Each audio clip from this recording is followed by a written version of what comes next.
Allez, allô, bonjour, frères et sœurs en Christ, chers amis. Alors, une vidéo un peu inhabituelle. Effectivement, je me rends en lieu de travail ce matin, avec beaucoup de joie dans le cœur, et Dieu parle encore aujourd'hui.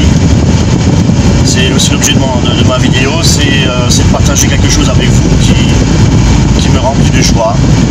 C'est que le Seigneur a mis dans mon cœur ce matin de vivre cette journée comme si c'était la dernière.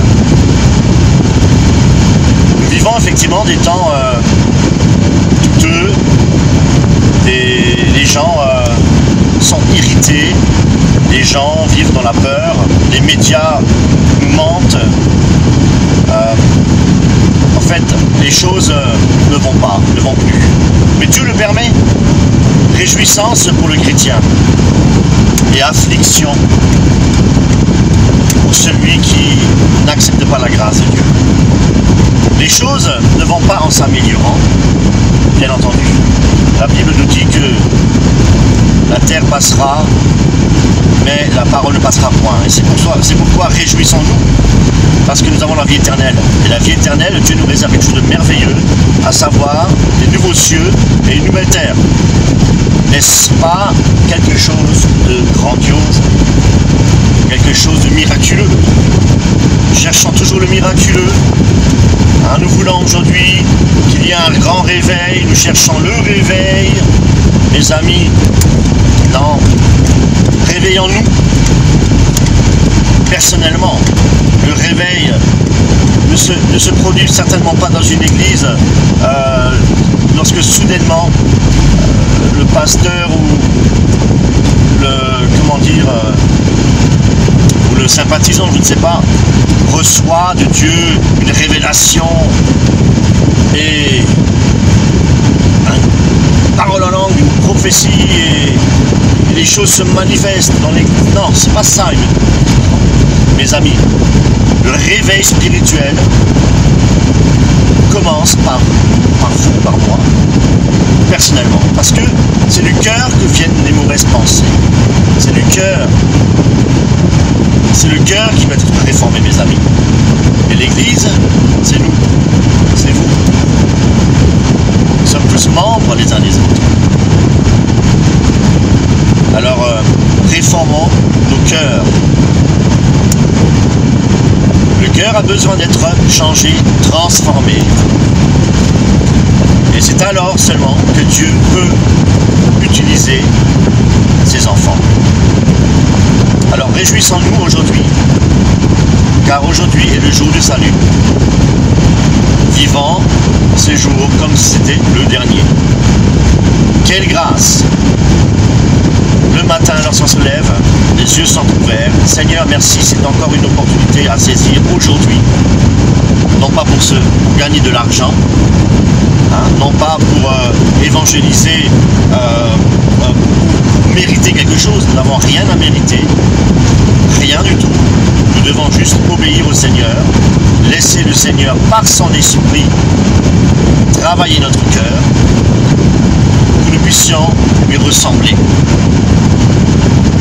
Le matin, lorsque nous nous levons, gloire au Seigneur, gloire à Dieu. Tu m'offres encore aujourd'hui cette possibilité d'annoncer l'évangile. Seigneur, je vais peut-être rencontrer aujourd'hui des difficultés à mon lieu de travail, peut-être que tout va très bien. Je ne sais pas, Seigneur, c'est l'aventure.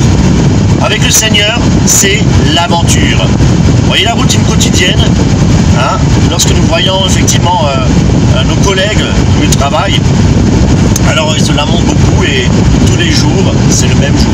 Pour eux, tout se ressemble. Et pour nous, les enfants de Dieu, nous sommes dans la joie parce que chaque jour est un nouveau jour.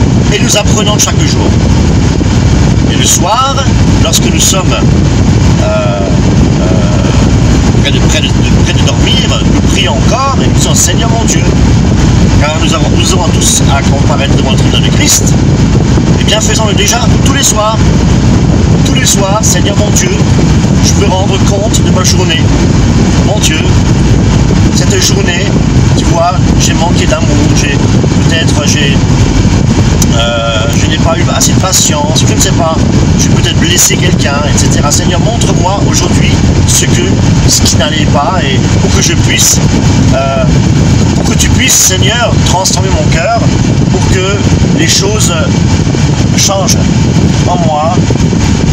Voilà, mon Dieu, peut-être que j'ai manqué l'opportunité d'évangéliser, peut-être, voilà. Donc, faisons le point, hein, tous les soirs, avec notre Seigneur, et nous dire, Seigneur mon Dieu, par ta grâce, demain, une nouvelle journée s'offrira devant moi. Aide-moi afin que cette journée de demain, je puisse la vivre avec la puissance du Saint-Esprit. Voyez, mes amis. Et là, voyez-moi, chaque jour sera un nouveau jour. Bien entendu, les épreuves sont là. C'est justement pour forger notre caractère chrétien. Hein? C'est pourquoi nous avons besoin des dons de l'Esprit pour pouvoir, pouvoir être dans la victoire, dans l'obéissance du Seigneur.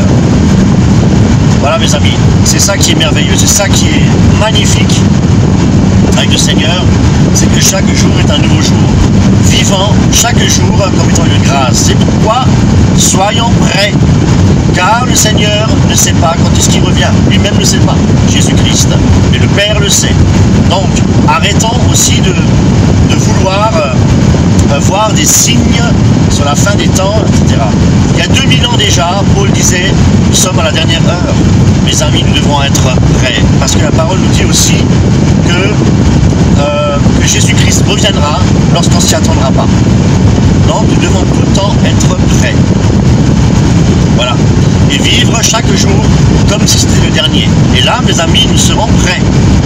Chaque jour, nous serons prêts. Voilà. Donc c'est ça qui est important. Ne projetons pas de grandes des vacances pour l'année prochaine, des choses comme ça. Non. Chaque jour est un nouveau jour. On ne connaît pas le lendemain. Ne cherchons pas le lendemain, l'avenir. Dieu seul sait ce qui se passera. Donc, disons toujours, si Dieu le veut, si Dieu le permet, voilà, selon la volonté de Dieu, ayons vraiment ce discours-là. Voilà, mes amis. Alors, soyez vraiment richement bénis. Une courte vidéo d'exhortation. Hein, mais merci Seigneur, parce qu'aujourd'hui est le jour du salut. Alors, mes amis, profitons de cette journée pleinement pour mettre cette journée au service du Seigneur. Parce que Dieu veut travailler encore au cœur. Le Seigneur nous aime et sa préoccupation, enfin plutôt notre préoccupation, c'est de lui rester fidèle en toutes choses. Alors écartons-nous du péché, écartons-nous de tout ce qui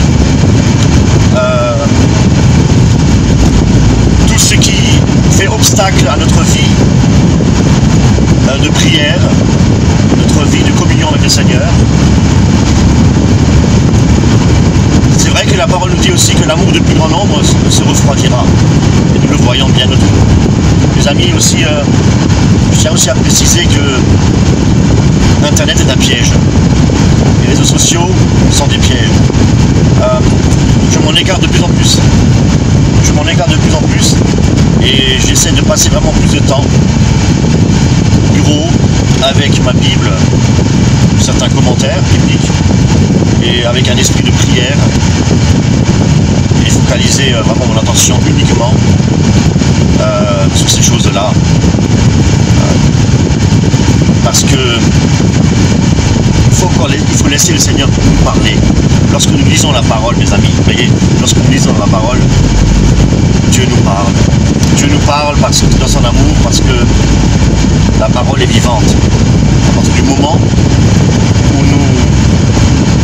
nous la prenons vraiment avec foi, où nous la lisons avec l'autorité, bien entendu, mais avec la foi, la parole devient vivante. Et c'est vrai que à force d'écouter des prédications, à force d'écouter un tas de choses, eh bien, ne laissons pas le Seigneur de travailler notre cœur. Et je crois vraiment que Dieu attend de nous une relation personnelle, intime. C'est pourquoi je passe de plus en plus de temps avec le Seigneur, seul, Bible en main, plusieurs versions naturellement, et des commentaires.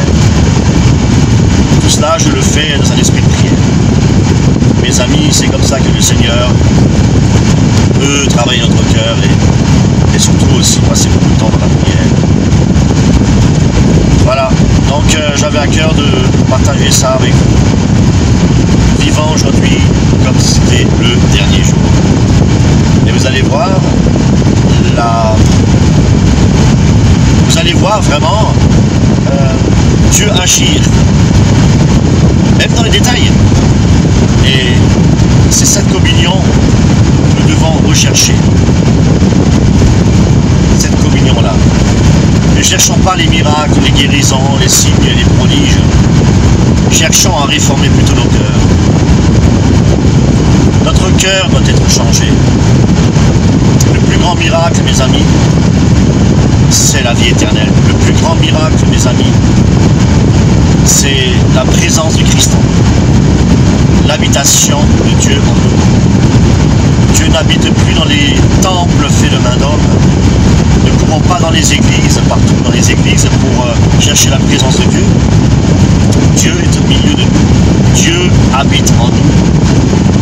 Mes amis, nous sommes le temple du Saint-Esprit. Alors, mes amis, pour avoir une communion avec le Seigneur, ce n'est pas la peine d'aller dans les églises charismatiques, pentecôtistes. Cherchons le Seigneur là où il est. Si nous avons fait la paix avec le Seigneur, et si nous avons fait l'Éternel nous délice, Dieu habite en nous. Alors, cherchons-le là où il est, en nous. Cherchons sa présence, cherchons à lui obéir, cherchons à lui plaire, cherchons à manifester, de l'amour autour de nous. Ne soyons pas des chrétiens du dimanche. Ce n'est pas que le dimanche, lorsque nous nous réunissons, que nous sommes ses enfants. Nous sommes ses enfants tous les jours. Et c'est tous les jours que nous devons le chercher, tous les jours. Alors, et chaque jour est un nouveau jour, je disais. Donc, demain est un nouveau jour. Alors, chaque soir, faites l'expérience, mes amis. Chaque soir, faites le point avec le Seigneur et dites-lui comment la journée s'est passée. Parlez avec lui. Seigneur mon Dieu, tu vois, cette journée, je te passe, voilà. Qu'est-ce que j'ai peut-être pas fait? Seigneur, voilà. Cherchez. Et le Seigneur aime lorsque on communique avec lui. Vous savez, la prière, c'est pas tout le temps demander quelque chose. Hein? Qui c'est qui demande des choses? Hein? Demander, c'est presque l'égoïsme. Hein? Il faut donner, mes amis, il faut aussi donner. Et donner, c'est quoi? C'est avoir une relation avec le Seigneur. Voilà, lui parler, lui donner sa, lui donner son cœur, partager son cœur avec lui. Regardez, le plus grand don, c'est Jésus-Christ lui-même. Dieu a donné son Fils. Et Jésus-Christ a fait quoi? Jésus-Christ s'est donné aussi lui-même sur la croix pour porter nos péchés. Il a porté nos péchés et nous a lavés et purifiés. Ça, c'est la grâce, mes amis. Nous sommes purifiés et graciés par le sang de Christ qu'il a versé sur la croix. Ce sang, la propitiation, ce sang pur et sans tache, ce sang, le sang qui sauve, le sang de Jésus-Christ. Voilà, mes amis. Donc, soyons reconnaissants au Seigneur chaque jour, aussi pour de vivre cette grâce et de pouvoir le servir avec amour, avec fidélité, avec joie et bonheur, mes amis. Malgré les circonstances, malgré ce que nous vivons, arrêtons de nous lamenter, comme le faisait le peuple d'Israël dans le désert. Seigneur mon Dieu, je te bénis pour cette journée merveilleuse. Tu vas me donner encore l'opportunité, c'est le matin. Tu vas encore me donner l'opportunité, Seigneur, aujourd'hui, de servir et de parler autour de toi. Mais Seigneur, que ça se fasse selon ton esprit et non pas selon la chair, selon ma volonté, mais selon ta volonté, Seigneur mon Dieu. Je veux te servir selon ta volonté, non pas te servir selon ma volonté. Hein? À travers des mimes, du théâtre, etc. Non, selon ta volonté, Seigneur mon Dieu. Dieu n'est pas compliqué, hein? Le Seigneur n'est pas compliqué. Ouvre ta bouche et je parle. Le Saint-Esprit. Si Dieu habite en nous, ouvrons notre bouche et le Seigneur fera le reste. Faisons-lui confiance. Dieu est tout-puissant. Le souffle de vie est en nous. Alors manifestons la puissance du Seigneur en nous. Et la puissance du Seigneur en nous, c'est quoi? c'est l'évangile de Christ, c'est annoncer l'évangile. Alors faisons-le selon sa volonté.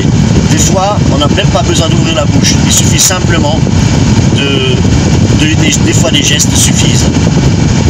Voilà, pour gagner comment dire, nos contemporains, eh bien, il ne suffit pas toujours de parler de Jésus-Christ, non, mais il faut être un exemple entre deux choses. Un exemple peut faire de toi, peut sauver une âme. Rien qu'être un exemple, même sans parler de Jésus-Christ, à travers ton comportement, à travers ta manière d'agir, etc., tu peux gagner des âmes à Christ. Mes amis, c'est quoi? C'est soyez irréprochables, dit la parole de Dieu. Soyez irréprochables. Voilà, c'est pas possible sans le Jésus-Christ, c'est pas possible sans le Saint-Esprit. Mais avec l'Esprit de Dieu, c'est possible. Et le Seigneur, comme le Seigneur use de patience encore parce qu'il aime, il veut que tout le monde soit sauvé. Mes amis, soyons des modèles, soyons les imitateurs de Christ, comme Paul le disait, et vous allez voir la puissance de Dieu agir en vous et autour de vous. Et vous serez la lumière du monde, mes amis. C'est ce que nous sommes appelés à être, la lumière du monde. Et non pas des hommes et des femmes recherchant tout le temps le spectaculaire, etc. Non. Dieu veut l'obéissance. Dieu veut une relation personnelle. Dieu veut que nous soyons complètement comment dire, dans la proximité du Seigneur, dans le cœur, être vraiment dans sa présence. Hein? Dieu cherche une relation intime avec nous. Et je crois que c'est ça qui est important. Voilà. Alors mes amis, voilà, être un exemple, c'est aussi être à l'heure au travail. Donc, je vais couper et je vous souhaite vraiment une très belle journée avec le Seigneur. N'oubliez pas ce soir de faire le point avec le Seigneur, lui déballer, hein, un peu, voilà, lui déballer tout ce que vous avez fait, etc. Et lui dire, Seigneur, qu'est-ce que tu penses par rapport à cela? Seigneur, est-ce que je dois pas mieux? Montre-moi, Seigneur, est-ce qu'il y a des choses que je dois peut-être changer? Seigneur, tu as vu le comportement de telle personne aujourd'hui à mon égard, j'ai du mal à l'accepter, Seigneur, j'arrive pas à l'aimer, montre-moi comment je dois agir, ce que je peux faire. Vous allez voir des miracles, mes amis. C'est ça, en fait. C'est ça, vivre le Seigneur tous les jours. C'est comme ça que Dieu va... Vous allez vous réjouir. Vous allez vous réjouir et vous allez vivre votre journée dans la présence du Seigneur. Vivez chaque jour comme si c'était le dernier. Soyez richement bénis, mes amis. Au revoir.